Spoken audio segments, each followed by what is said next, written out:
Welcome, everyone. My name is Piper Hendricks, and I'm the CEO of Stories Change Power, and we are so glad that you're here today. If you haven't already, we'd love to hear how you're doing, if you want to share where you're joining from, or just, what brings you here. It's fun to have that participation in the chat and know how you're doing. If you have attended one of our webinars before, you know that we like to start with a song that gives the speaker a lot of energy. And in Seth's case, we actually turned that song into the name of this session because we know that there's way too many organizations that are living on a prayer when it comes to engaging grassroots advocates. These webinars each month are a way to equip people to have a more effective and rewarding career in advocacy communications. If you want an even deeper dive into all things advocacy communications, I invite you to apply to one of our learning communities. And I am really excited to share that next month we will be gathering in person for a learning community in Washington, D.C. To date, we've taken advantage of the fact we can do everything online these days, but we're going to be meeting in person, and we have 2 spots left. So there will be a link that pops up in the chat. I encourage you to apply by the end of the day, Monday, and we'd love to have you join us. If you'd rather do an online fall opportunity, that same link in the chat, that same application form is where you want to go. And I encourage you also to follow us on LinkedIn for other opportunities that we've got coming up. I want to thank Rebecca Messer for her tech support. She is the reason that all these things are magically popping up in the chat, and for our intro music. We will keep the chat open for constructive conversation. So please feel free always to share your thoughts. A lot of times in past webinars, we've had people share resources, and that's really helpful for the community that we have here today. If you have questions, I encourage you to put those in the Q&A. You should see a button at the bottom of your screen. Put your questions there, and we will turn to those at the end of our presentation. If we're not able to reach your question today, we may address it in an upcoming newsletter or on LinkedIn. We'll find a way to get back to you. 4 quick reminders before we dive into our presentation. Number 1, you are off camera, so take care of you. Move as you can, you want, refresh your water, coffee, eat lunch if you're, depending on the time zone, but make yourself comfortable. 2, we have closed captions, so please use those if those are helpful to you. 3, if you have any technical difficulties or need to step away, don't worry, we will share the recording and add it to our YouTube playlist. And number 4, as always, there is a lot competing for our attention. So I encourage you to give yourself the gift of time to really focus and be present for the presentation, because my goodness, Seth has a wealth of information that he is about to share. There are 5 key things I want you to keep in mind about the Stories Change Power approach. We are, number 1, people-centered, 2, data-informed, research-backed, bridge building, and 5th, we're organization-wide in our approach. And we're really intentional about starting with that being people-centered and then data-informed, which is a fascinating thing when we're going to dig into data today to talk about how we can support people. So I say that wanting everybody to keep in mind that yes, we're talking about data, but every single data point is a person and a voice and somebody trying to make an impact. And I am so excited for Seth Turner to be joining us today to talk about this. Seth is an advocacy expert with 3 decades, 30 years of experience working in government relations and as an advocacy professional. He is currently the Senior Manager of Grassroots Advocacy and Engagement at the National Apartment Association, or NAA. There, he develops data-driven strategies that benchmark and grow NAA's network of advocacy champions. I love this. You will find Seth has a great sense of humor. He started his GR career, government relations, in 1994, rising from, and I'm quoting, I'll just quote here, the worst administrative assistant ever to be hired in the history of human resources, growing from that at Catholic Charities USA back in 1994 to being a senior director of government affairs and public policy at Goodwill Industries, later a senior director of citizen engagement at the Congressional Management Foundation, and now where he is at NAA. And he is currently binge watching Bosch Legacy on Amazon Prime. I have yet to check that out, but I will be checking with Seth later to hear, what that's about and why we should be watching. So welcome, Seth. Thank you so much for joining us today. Hey, Piper, it's always great to be here and spend time with you. So thanks for the invitation to talk. Absolutely. And as always, we wanted to get started with a poll. Only this one is a little special this month. That will be popping up in just a second. We have two questions for everybody here. We want to know, how long have you worked in communications? And there you've got options there: new, less than 2 years, a good while, a good long while, maybe you're a pro. Or as always, we welcome everybody regardless of the field you're in. Who said anything about communications? Maybe you're in a different field. So if you're seeing that pop up, please start to answer the questions that we've got here. The second one, Seth, if you can go to the next, yeah, there we go. So we've got somebody there, a face. Who is that? And there are no, this is not a graded test, no test anxiety. We just want to know if you have a sense of who that is in the picture. And if you prefer to use the chat, our options are Joey Kramer, Roger Taylor, Tico Torres, Stephen Adler, or I don't know. And there is no shame. That's actually one of our values. We value growth and being able to say, like, I don't know when I don't know. So we've got some responses coming in. Again, if you haven't had a chance to pop those answers in the poll, please do. It looks like, let me give folks a few more seconds. I know if that's not a familiar face on the celebrity, just take your best guess. Or Um, just say, I don't know who they are and never heard of any of those names in my I mean, life. that's fair too. That is totally fair too. But let's go ahead. We'll close the poll in just a second. What I'm seeing is we've got a few folks, like someone who's new, who's been here a good long while, a good long while, and a couple folks who are not in communications. And that's a-okay. And then we've got guesses. We've got one Roger Taylor, and one Stephen Adler, and then a bunch of, I don't know, I'll share for folks to see our results there. So that is very, very interesting. So Um, 60% of people don't know. Okay, fair, fair. All fair right. enough. Yeah. All right. And so now we've got a second poll, and we'll go to a different slide here. And let's see if you can name, we're going to pop up our next poll here. Um, and see if you can name the person now in the circle. And we've got options: Axl Rose, John Bon Jovi, Freddie Mercury, Steven Tyler, or again, I don't know if you don't know. We've got a few results coming in. And let's go ahead. I'm going to publish. I'll give you folks a few more seconds. Take your best guess. Again, a-okay to say, I don't know. We've taken a growth It's a attitude. pop quiz, Pop, Gen yes, pop. Zers. Yeah, no, again, no test anxiety. This is a Friday. We're all learning together, no pressure. But this is pretty impressive. I'm going to end this poll and share the results, and you're going to see a pretty big Wow. difference. Yep.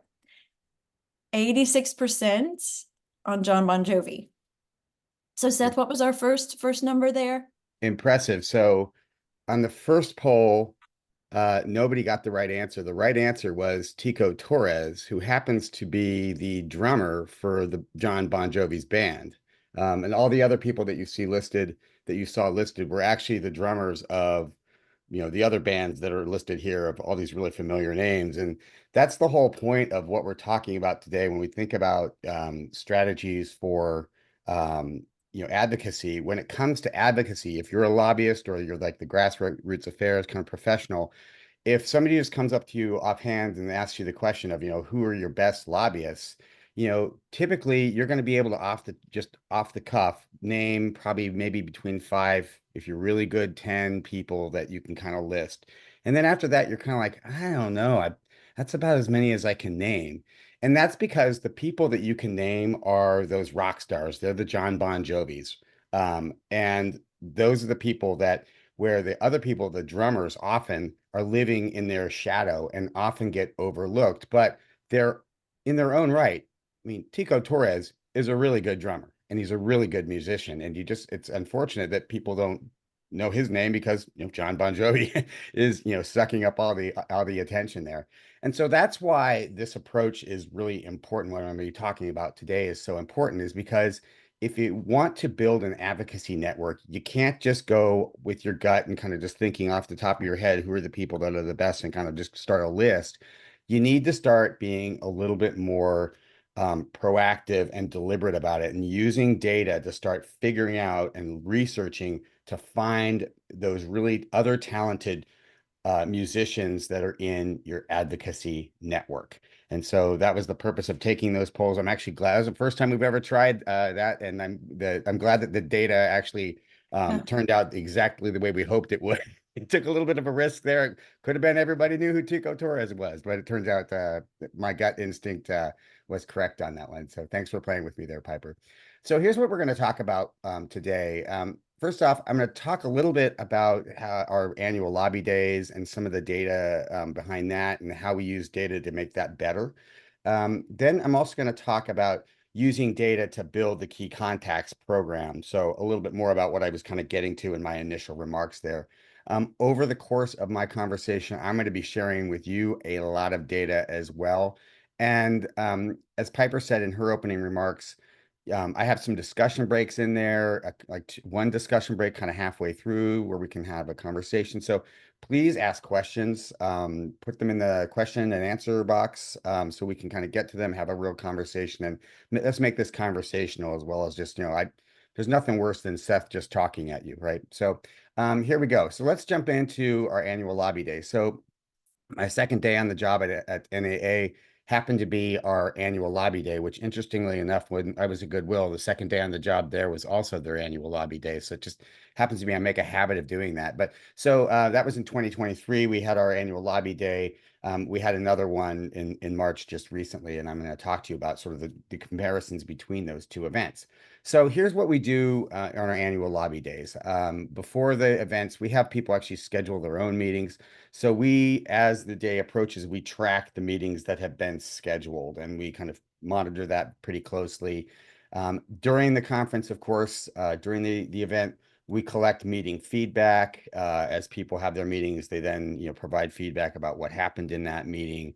And then afterwards, starting in 2023, we started to become much more focused on urging people to follow up after their meetings. And then what I did was the month after that first meeting, really worked pretty hard, sending lots and lots of emails and follow-up emails, asking people to confirm that they'd actually done the follow-up.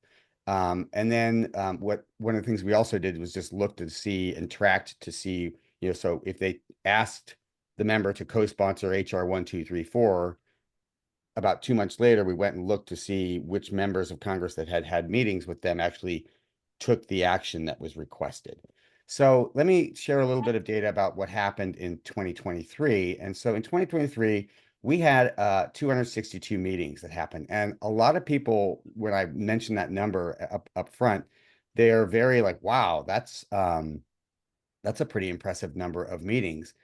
But after all those emails I sent and all that effort I made to try to get people to confirm that they'd followed up after their meetings, only 10% of them was I actually able to confirm that of those 262 meetings, only 25 of them actually got a confirmation that they'd actually done the follow-up.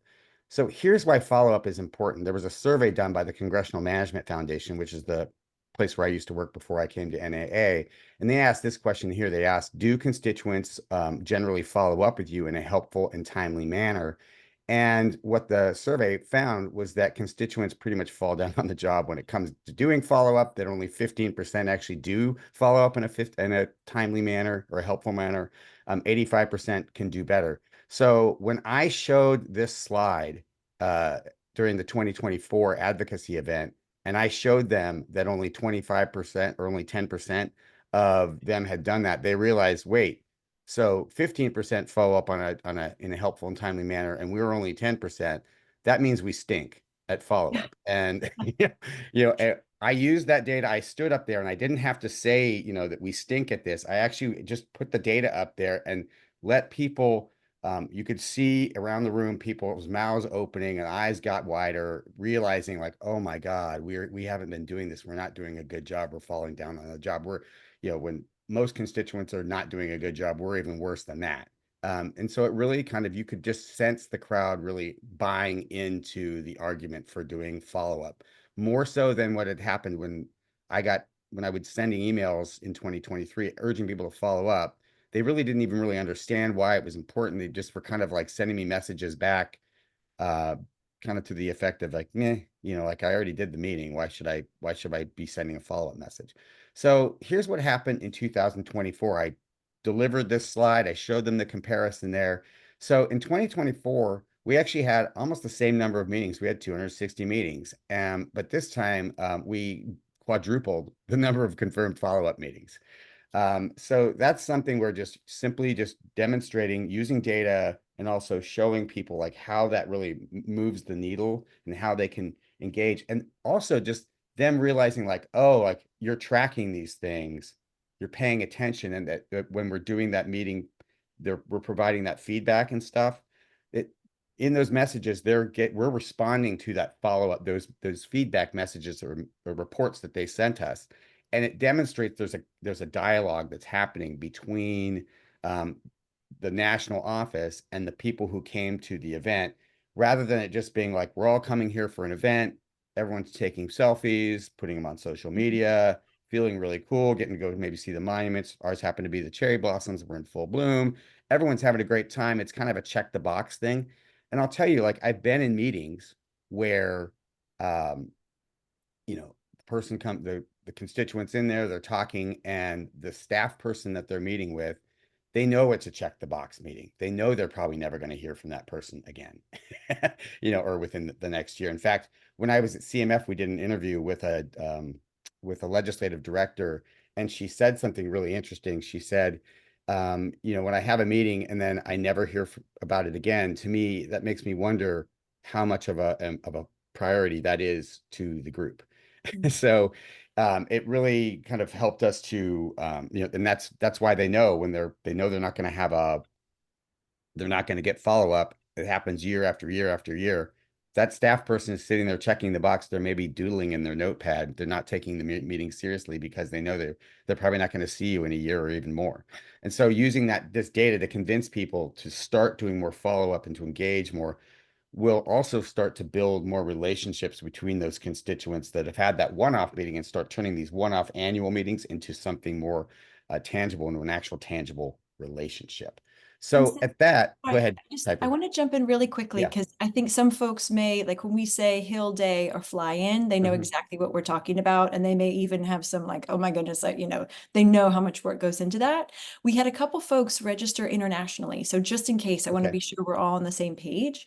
And that, when we say fly in, quite often, it may be driving, it may be taking the train, but it's everybody coming into, in this case, we're talking about Washington, D.C. It could be your state capital. It is coming in person, which I'd be curious, like you may have some online meetings now too in the era of using Zoom, but the idea is all these different meetings that an organization will host, matching up people with the lawmakers and their staff to talk about a particular issue. Is that a fair summary, or other details we should throw in for folks who might not be as familiar? I think that's a pretty fair way to put it. It's, one big kind of huge cattle call event, if you will, bringing people from all across the country to come and meet with their members of Congress to talk about a few issues. And um, probably shouldn't say it's a cattle call, because like, I mean, there are a few things. One is it is great to have those 262 meetings and have those messages get delivered in kind of one fell swoop, hopefully somewhat in synchrony. Everyone's singing from the same Mhm. hymnal. But another big benefit for having fly-ins is it gives people who would otherwise be intimidated and not ever want to go to Capitol Hill, Mhm. beyond just being a tourist, but actually to go and meet with their member. A lot of people are intimidated by that prospect. Yeah. And a lot of times I've seen this firsthand where, there's kind of the person who's the deer in the headlights type of person they go up to the Capitol Hill and they're scared to death, and then they come back afterwards and they say they're like really enthusiastic. I'm so glad I did that, because they got to go and kind of see it, feel it, touch it, and realize that it's not nearly as scary as they had thought it would be, and that it makes them feel empowered and want to do it again and do more and learn Yeah. more.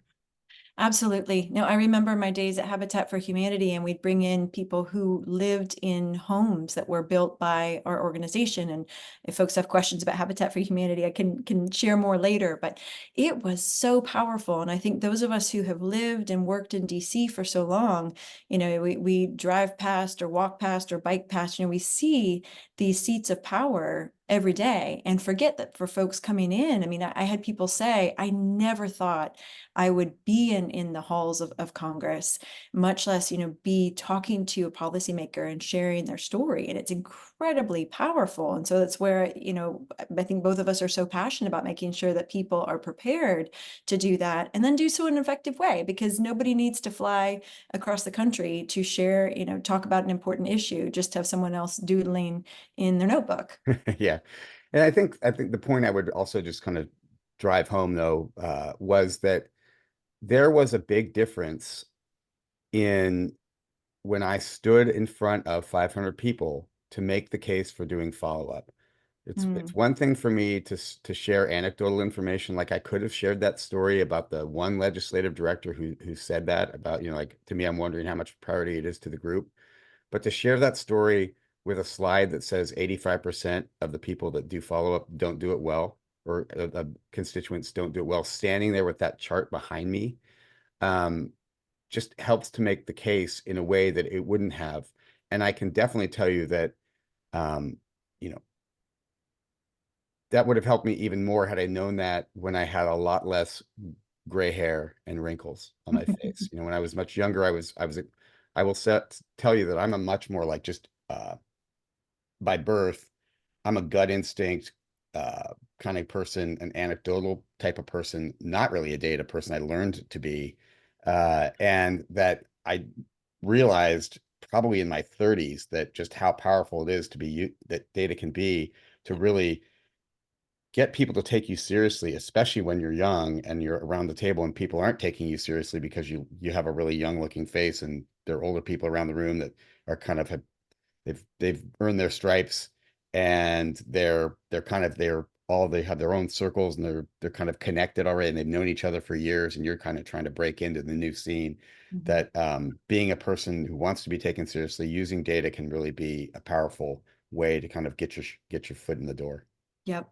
Yep. No, and that's a key part of these webinars is to Yeah. share, with folks who are newer in this career. They don't have to wait till they've got gray hair. And I'll try to keep this G-rated, but I know that in our preparation for the webinar, we toyed with the idea of talking about the problem of going with your gut. And I Yep. forget the movie now, but if you High go, fidelity. okay, if you go with your gut, you have There's for a brains. Yeah, there's a great quote. It's like right at the end of the movie where he kind of the lead character, played by John Cusack. He's like, I've been just going with my gut for years. I've been going from one relation to the next, just going with my gut, and I've finally come to realize I think my gut has for brains, and it's a really great quote. And we kind of played with that, and then we ended up going with the other with Yeah. the live It's a by the more prayer piece. colorful way of saying data is important. So data is important. Well, it also makes me realize that John Bon Jovi, clearly he's been living on a prayer, because I mean that song was written 34 years ago and they're still only halfway there. I feel like they should at least be three-quarters of the way there by now. They need more follow-up. Yeah, yeah, more follow-up, more.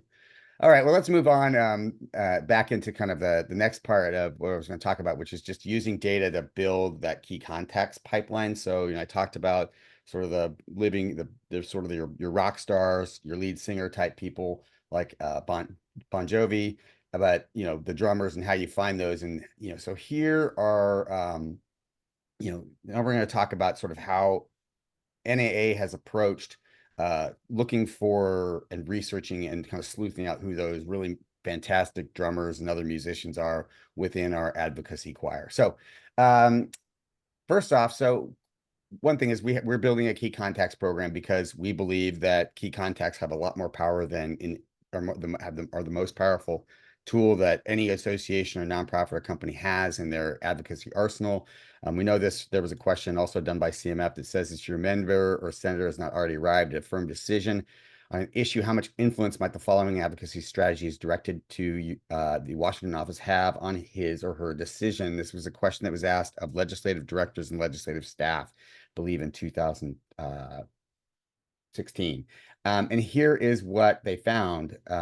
They found that like with format communication, so all those blast digital, email campaigns, only 2% said that that has a lot of influence. But look here, what has so much influence? Half of the staff that responded to the survey said that, having contact from constituents or VIPs, which is sort of those key contact type people that represent many constituents, like a church leader, or it could be a business owner, those types of things, that they have a lot of influence. One correspondence director said this, they said, a better informed constituent can have more of a voice than just a mass messaging of vague opinions. So that is why NAA is really putting a lot of energy and resources and investment into building a key contacts program. Our vision is we want to have one key contact, one really influential key contact for every single member of Congress. So we want to have 535 key contacts for 535 members of Congress. And here's the strategy. So the first part of the strategy is that we benchmarked our key contact pipeline. What's it look like right now? And so we benchmarked that in July of 2023. And then to offer advocates trackable resources and activities that they can engage in, so that we're tracking, sort of we have the benchmark, but then we're trying to move the numbers from those benchmarked numbers. And then to take those advocates that are in various parts of that levels of sophistication and offer them training to help them to become more sophisticated. So that's kind of the strategy there that we've been working to kind of build that key contact program. So let's get into the benchmarking part of it. So what we did was in April of 2023, that's when I effectively started. I compiled all the breadcrumbs. So basically I went through our server, I went institutional memory, people shared emails with me. I found so many spreadsheets all over our server, spreadsheet after spreadsheet after spreadsheet in various formats. There was stuff on Google Sheets. I mean, it was just, there was data littered everywhere. We had stuff obviously we use Quorum for our grassroots advocacy. That's our Legislative Action Center. And then we also have a CRM, Salesforce, which I fortunately have learned how to use Salesforce a little bit better than your average person. Definitely, I would encourage, if you're a government affairs person, learning how to use a database is probably something that you're not naturally predisposed to want to do. It's kind of yucky and sounds super dorky, and going to the hill sounds way sexier, right? But I'll tell you, like when I finally learned how to use Salesforce, this was after 25 years of being a lobbyist. I was like, wow, I wish I could go back and do this again. And that's why I went back to NAA, sort of from the sort of more research type of world, back to NAA, so I could actually demonstrate that this is actually something that can be done. And so I'm really happy to be able to share this with you. So what were the breadcrumbs that we were looking for? So on Quorum, we looked for, kind of different types of participants. So people who participated in 2 or more campaigns. By the way, I'll just tell you one of the things that we did when we looked at I looked at our Action Center, and I looked at the number of people that were in the database and how many people had taken an action. So the number of people in the database that had taken one action or more was about 6,400. The number of people that had taken 2 actions or more dropped by 80%, which is a crazy burn rate. So that is why, and it made me realize, or it confirmed, that digital advocacy, you're going to spend more time basically replacing the people that you've burned in 1 or 2 campaigns, that they're done. They won't come back. They get cynical really quickly. And I have a bunch of theories on why that is. But I would really encourage any of you that are kind of have put a lot of effort into your legislative action centers to look at your burn rate and see, what it is. because it's likely that you're spending more time just getting people into and just registered for the darn thing, and then you're getting one or two actions out of them, and then they're done. I don't know if you've ever seen Enemy at the Gate, but there's this part in the very beginning of the movie where Jude Law is getting ready to go into the Battle of St. Petersburg, and the sergeants are standing there. They're like, you know, get behind the guy with the gun. When the guy with the gun falls, pick up the gun. Right? I mean, that's not a very good strategy. And if you have an 80% casualty rate in war, I think as a general, you're going to be looking for a new job. It's unacceptable, right? So I don't know why we in the advocacy community accept that. Okay, so let me get off that little point, that little tangent. Seth, actually, if I can, I just want to underscore that and not quite so, I mean, it hurts my heart to think about that, because if we in advocacy think, you have moved that person, every person who has taken action did so instead of any other number of things they could be doing. They could be watching, Netflix, Apple. They could be already disillusioned with taking action and civic engagement. And yet these are people who have taken that action. And if as organizations, we don't then, bring them in and for lack of, just put it simply, do right by them, we could be feeding into this disillusionment. If they're not seeing that bigger picture, I took action, nothing happened. Okay, I'm going to go back to Netflix. I'm going to be, discouraged by being part of democracy, not to be too grand, but yeah. So that's where I feel like, and I know you do as well, like, such passion for making sure that we don't see that kind of burn rate, because every single one of those data points is a person who could otherwise be more engaged. And right now we need more people to be engaged. Right. And that's why that's why I came up with that number, participated in 2 or more campaigns. That's Mhm. why that number is there, because if somebody's participated twice, that means that their inclination to become cynical is better than 80% of the other people that took one action only. So when they kind of make that step, and that's where I start reaching out to them and offering other things and trying to get them out of that digital space and into something more meaningful, Mhm. engage with them, because you're right, you're absolutely right, Piper, they're people. And if we don't kind of reach out to them and get them to be involved in other ways that are more meaningful, then they're gone. They're not coming back. And so, yeah, I'm going to talk a little bit about, how we do it. But I think the big takeaway there is that this is what I've come to believe. I'm going to date myself. So when I started at Catholic Charities USA, I should talk about being the worst administrative assistant in the history of human resources. Folks might be curious. Yeah. Um, so I was hired there in '94, and I was just god awful at being an administrative assistant. I lost files. I was a nightmare. Um, and years and years later, I was with my boss, because I was there for 8.5 years. So something, I mean, I obviously did something okay. I wasn't a total charity case. Um, but like years and years later, I was visiting with my boss from Catholic Charities, and I joked about that, and she's like, that's true. You were not good at what we hired you for, but thank God you were good at what we needed you for. And what happened was my job kind of morphed from being an administrative assistant to being a grassroots advocacy manager, really before that was really a title that was common in any government affairs office at the time. So to date myself, the first time I sent a legislative action alert out, it was on a fax machine. So I've been doing this for a very, A very, couple very years. long time. And so when the internet came out, I'll tell you, I was one of the first people who was like, hey, let's put a legislative action center up. I mean, I was the person behind the idea to put up Catholic Charities' first legislative action center. Um, you Obviously tens of thousands of other people had the same idea, and blew up the economics of advocacy, because it changed advocacy forever. And, Capitol Hill has a big challenge of just keeping up with the mail and all that. It's a huge kind of issue, where the dialogue, it's machines talking to machines in many ways. Um, but I put a lot of emphasis into legislative action centers earlier in my career. I thought, if we got so much action that like we like overload this Capitol Hill server. Wouldn't that be crazy? Wouldn't that be great? Well, folks, nobody's going to do that. You're not going to do that. That's not going to happen.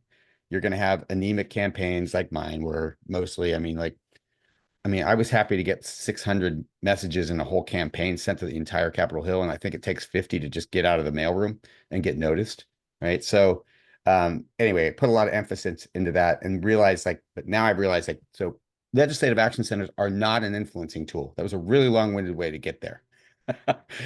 They're not an influencing tool. They're a recruitment tool. So use them like that.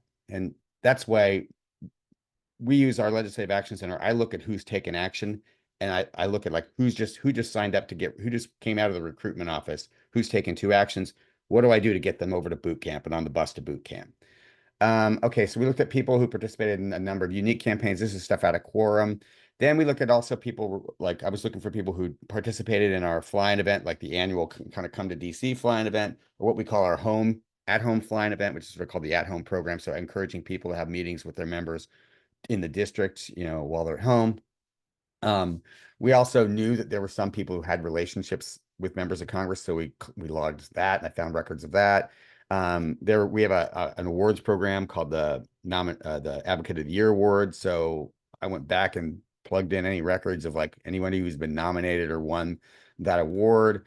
And here's what we were able to do with all that information. You start compiling all these records, and this is an example of one person. So this is her advocate profile, a person named Allison Cohen, which I don't know her. I don't know her face, but look at her. I mean, she's been a flying attendee a couple of times. She's done a bunch of meetings. She's got a relationship. Let's see. She's been she's had meetings with Chip Roy, Greg Cassar, Henry Cuellar. And so because we put all that information into Allison's history, we're able to kind of group all those activities into one place underneath that one particular contact. And that got her noticed. And eventually she ended up getting flagged as a key contact, where if you see the sort of third row down there, it says KC. That's the moment that we flagged her, hey, she ought to be in our key contact pipeline. So that's what we do, is we take all these activities and continue to just sort of log them. I use Salesforce. If you have another system, you don't have Salesforce, you have another CRM. There are other ways to do that in other CRMs. Even if you have Excel, it's probably a harder way to do it, but some sort of data system where you can start grouping things like that to start seeing who's doing what. And you're going to start kind of getting a history of your advocates, one advocate at a time, and really getting a sense of wow, this person's a really active person. Why haven't we reached out to them and engaged with them more? Why isn't Allison more involved? So that's just an example of that. So what we did is we started looking at all those activities, and we started flagging people as key contacts. So this is kind of what the pipeline looked like. First, it's the leads. So those leads are basically people we haven't flagged them as a key contact yet, but those are the people that are those two participate in 2 or more things. We send out some thing that we try to we basically dangle a carrot in front of them and hope that they take the bait. And if they do take the bait, then they become a key contact 1. And then kind of so on and so forth. It kind of goes up the range like that. So a key contact 1 is somebody who just sort of did the first little thing, took a little nibble on that carrot. A key contact 5 is basically somebody who's got a bat phone to members of Congress, right? They can pick up the phone, and within 24 hours, they can get a call back. They actually have the member's personal cell phone number, those types of people. And the other ratings are in between that. What we did is actually, we really focused on developing this criteria, so that when we look at an advocate and we kind of look at their history, we then look at this criteria and think to ourselves, okay, how has this person engaged, and what one of these definitions best fits that individual's activity? So we rate them. So we're not just doing it willy-nilly, gut instincts, right? Because as we know, high fidelity, right? So that's what we did. We kind of went through and we looked at our key contacts. We not just called them a key contact, but we rated them on a scale of 1 to 5. And that's what we did in July. So we looked at that and we kind of went through all those records. And in July, we came up with our benchmark, and that's where we were. So we found that we had 310 people that were those key contact 1s, 105 2s, 56 3s, 43 4s, and 18 5s. Only 18 people that are that have a bat phone. So now that we have that benchmark, Now what we want to do is try to grow that number. So I'm going to share with you some ways that we engaged with our people to try to make those numbers move. So the first thing that we did was in July, like right after we'd done that benchmark, there was a webinar opportunity. So I sent out this webinar opportunity that happened. The webinar happened on July 18th. So I promoted it to about 1,400 contacts that were in quorum, or people that were sort of on that entry level end of the key contacts. So people that were like key contact ones and twos. And then we got 207 of those people registered. 73 of them attended. And guess what? I plugged that into Salesforce and took a look at the 73 who attended. And here's what happened. By plugging those people in, we started to move the needle. Interestingly enough, that of the people that were KC, we ended up lowering the KC1 count because we moved more people from being a KC1 to a KC2, right? And then we moved other people to from being a key contact 2 to a key contact 3, and we ended up growing the entire pipeline by, I think it was like 48 something, 41, I think. If my math is correct, we grew the entire pipeline by about 41 people altogether. So, that's just one little trackable thing that we threw at them to see what they did. But then we followed up to look at those registration lists and participation lists and plugged it in. So, when you get those participation lists, those are gold. And a lot of advocates just leave that, they just leave that laying on the side of the road. We also did a relationship survey in November of 2023. We sent out a big survey asking people about what relationships they had and kind of ask them questions that kind of suss out like how powerful is this? How close is this relationship?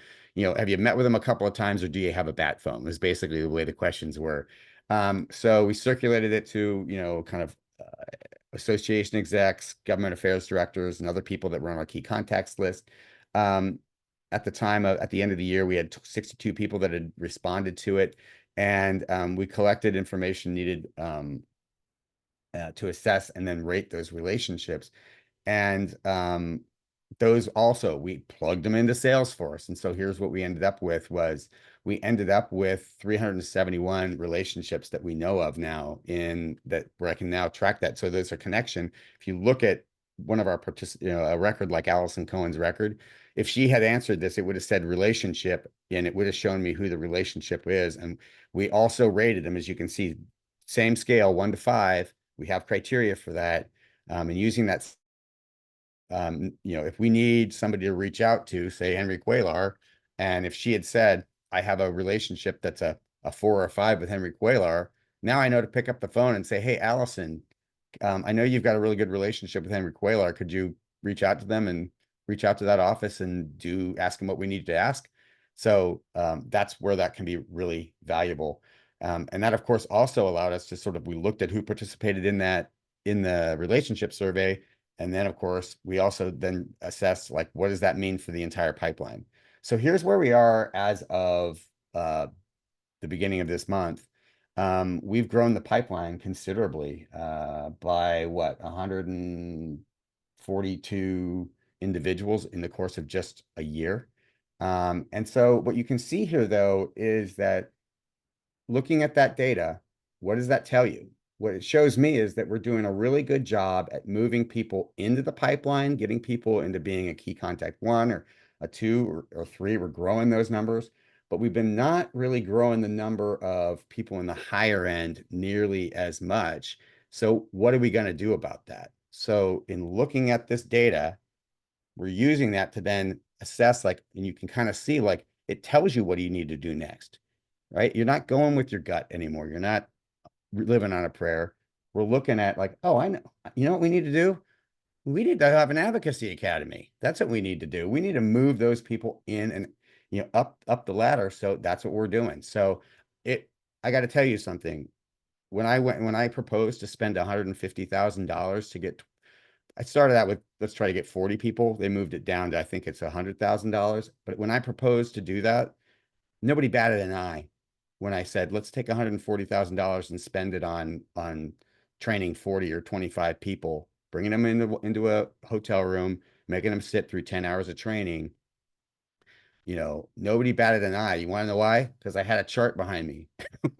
I showed them this is the data that demonstrates it. And like I said, nobody batted an eye. So here's what we're going to be doing. We're going to be doing an advocacy academy. It's going to be the end of July, early August. What we're hoping to do is to grow the number of the really influential, that high end, the fours and fives, to really grow that. It's going to be 10 hours of training for 25 people that we're bringing in. So we're looking at kind of like the C and B students and trying to move them into being A students. And we're going to be doing that over the course of, there's a conference that we have that's sort of like the legislative, it's called ROLES. It's a terrible acronym. But it's kind of where a lot of the legal people and the advocacy people come in to this conference. And it's going to be in Irving, Texas, where I can't think of a worse place to be in July and August, I but was that's just where it thinking is. that, Seth, and I can say that as a Texan, especially this year, that I, hope folks get a lot of water. Yeah, yeah, I Keep know, I everybody know. hydrated. So that's kind of where we are and how we've been using data to really kind of drive the strategy. And it's a lot of work. It's, a lot of times I think people look over at me and they see me with my head buried into a spreadsheet. I personally, I mean, it doesn't sound a lot of fun, but it is fun when you see the numbers move. And it's really helpful in terms of just like knowing what you're doing and then seeing that like what we're doing is working. And honestly, even if it's not working, to see that it's not working and go, okay, what are we going to do about it? How can we fix it? And instead of just like, well, I hope it works. And we just keep throwing good money after bad and not even knowing if it's having the effect we want it to have.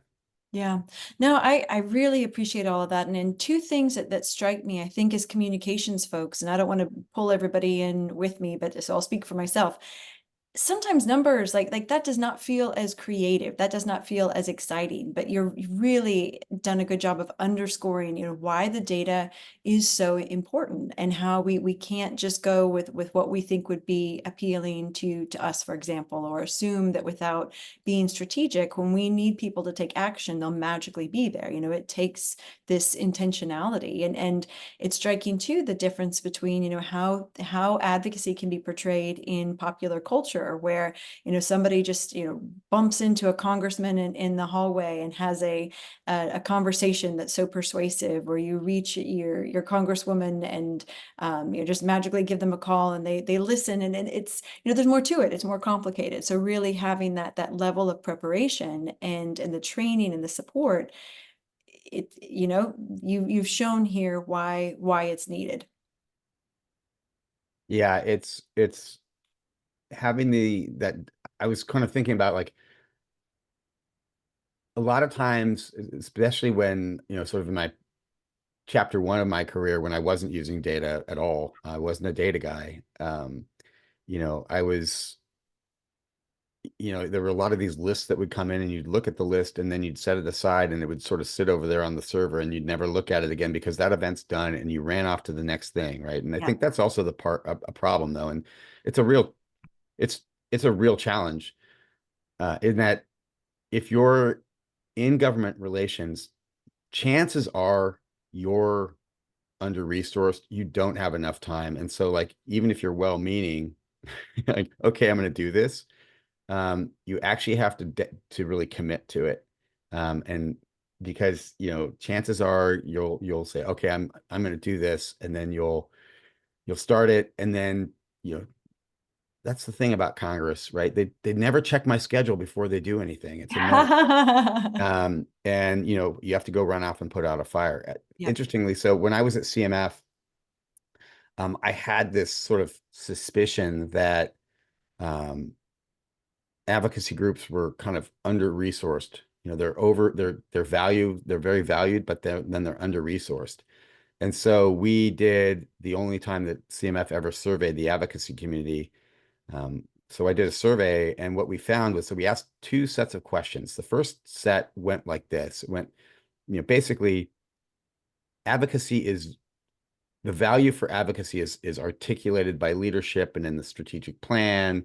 So it's the organization demonstrates that there's a value for advocacy. It articulates that. Um, Strong agreement. amongst the people that we surveyed. I think it was like in the mid to high 90s, like 96, 95, 96% of the people that we surveyed were strongly agreed with those statements. Then we asked the second part of questions, which had to do with like, do you have the resources and the staff to actually achieve the Mm, goals of your mhm. government affairs office? And drops down in the 30s. Yeah. So, the one thing I would say is it's not easy if you don't have sufficient resources or block out some sort of time to be able to do it. What I will say though is there's sort of like a moment where like I now have these moments where I think to myself, I'll put in records or even sometimes after meetings are done, I do a summary and I email it and I put it into a Salesforce or someplace where I'm going to find it later. And then months and months later something comes up and that email from me in the past is there to reference and it makes the meeting Mhm. so much more effective. And I think to myself, thank you, past Seth, for helping me, right? Yeah. It's future Seth or present Seth is sending future Seth an email, and past Seth always helps, and I think part of this is like, so when you get these lists, taking a moment to stick it where it needs to go Yeah. um, quickly is important because it'll help you get into that proactive stance. But it's hard at first, especially if you go and do what I did, which was like root out all the breadcrumbs. Yeah. It may be Yeah. just start with what you got and from one point and say that's we're going to start from here and see what we got. Yeah. Now being organized is I can't put a percentage on it. Can I say half the battle? But a big chunk of it. I want to be mindful of time and curious. Are you ready to move into questions, or were there more Yeah, things? I'm all Okay. done. We're Awesome. talking If, now. if folks have questions, please pop those in the Q&A. We did get one in advance from Martin of Thriving Youth Farmers Uganda, who asked about, with new technology being innovated, how do you safeguard data while you're remain? So we've talked a lot about, tracking everything. How do you do that in a way that still safeguards privacy and being mindful of those considerations? Yeah. Great question, Martin. And you've now given me PTSD. Oh no. So like actually like so this year, funny story, I was using SurveyMonkey to do the meeting tracking. And so I've been here about a little over a year. Our CTO has been around for a little bit longer than me, and she found out. She's like, "Wait, you can't. That's not secure. You're sending that kind of that stuff is getting shared around." And so, yeah, we're working with our IT team to do that in ways that are more secure. So we're working on creating sort of a web form type of thing that's integrated with our CRM to do that in a way you know that's more secure. But yeah, we were using SurveyMonkey and we got dinged. And it was like 2 weeks before the conference. And I finally was just like, I'm sorry, you can't call a penalty 2 weeks before a conference. Like we'll fix Mhm. it later, but right now, like you can't take that. That's a key part of our, Yeah. what we're doing. I get it. We'll Yeah. fix it later, but right now we have to let it run. So but yeah, I had to afterwards take all that stuff offline. Mhm. And then it's actually the next meeting I have today at 2 o'clock is with my Salesforce buddy, in-house Salesforce guy to hey, how do we get my form back online? Yeah. So, I mean, I think it's beyond the scope of all that we can dig into in a couple minutes, but I think I'd echo, thank you, Martin, for raising this. And it is something that every organization needs to figure out, especially in this era. How, what are your IT systems and how are you maintaining data security? Well, the takeaway I think is when you're doing all this technical stuff, do not, do not, um, uh, do not buy technology. Do not, uh, you know, keep your IT team in the loop of what you're doing. Hmm. Because otherwise, if they find out and you've already created something, now you've just Hmm. lost, a resource that you Yeah. set up. And now, in my defense, I did ask about different things and I asked about sort of stuff, and I got, so I even said like, can we do a SurveyMonkey integration with Salesforce? Hmm. And that kind of got pushed off, because other priorities in the organization. Hmm. Um, but it is a good key point. It's like, you make sure you connect with your IT team to see if these things your systems are gonna work well, they're gonna integrate well, they have the time to implement things. They're really a key partner. Yeah.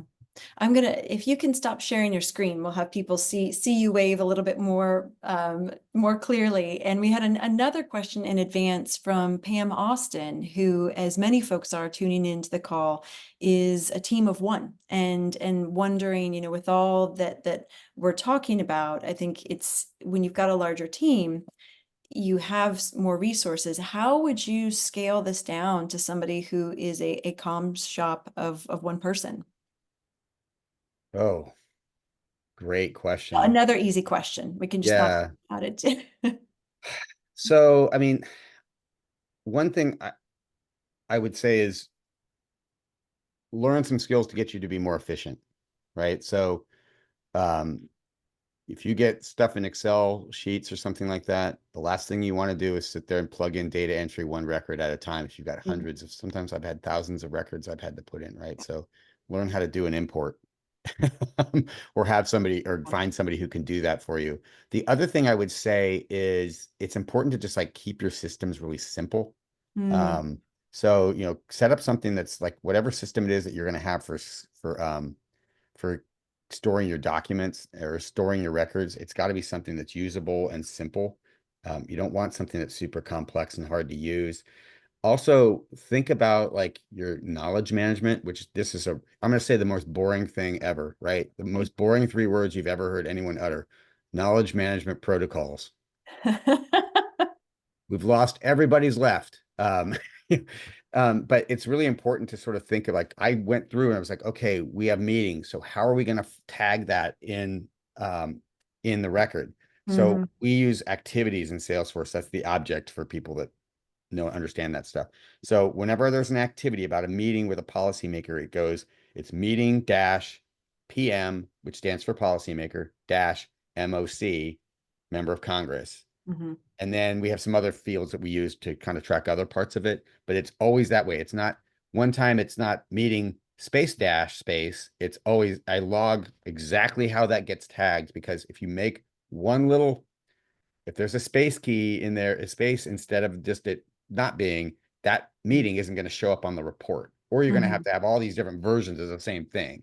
So logging what the tags are that you're going to use and having a place where you can reference them and it grows, it evolves, right? Like, oh, I hadn't thought about that one. Well, what are we going to call this? And you make the decision of how you're going to start um, flagging training. So we would have training. It would be training dash whatever and how we use that. So that's important as well. Think about the fields that you'll use and things like Yeah. that. So staying organized, planning ahead, organization wide, collaboration, all great practices. Well, and I think the other thing would be is it's important to like think about your metrics. Like don't count everything. Hmm. Only things that are like the metrics that then that you can connect to something deeper.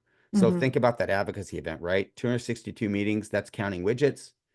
Um, Follow up, that's going deeper, and then connecting. Well, how many people did co-sponsor the bill? And this one that we just did, it's 21 people co-sponsored the bill because they followed up.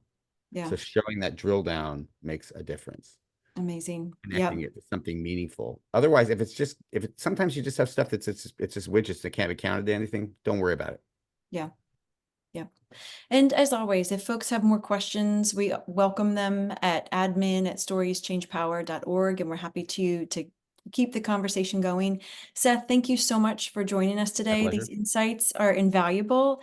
This is an ongoing series, everyone, so I'm really excited. Next month, we will be talking with not one, but two speakers. Speaking of organizational collaboration, someone who focuses on policy alongside her comms colleague. So really interesting look into working with media. So stay tuned, follow us on LinkedIn, sign up for the newsletter for more information on that. Registration is not quite open, but will be soon. When you leave the webinar today, there'll be two questions that pop up. Please be a helper and add your input. It's really valuable to us. And with that, say be well, do good, and have a wonderful weekend. Thanks, everyone. Bye, everybody.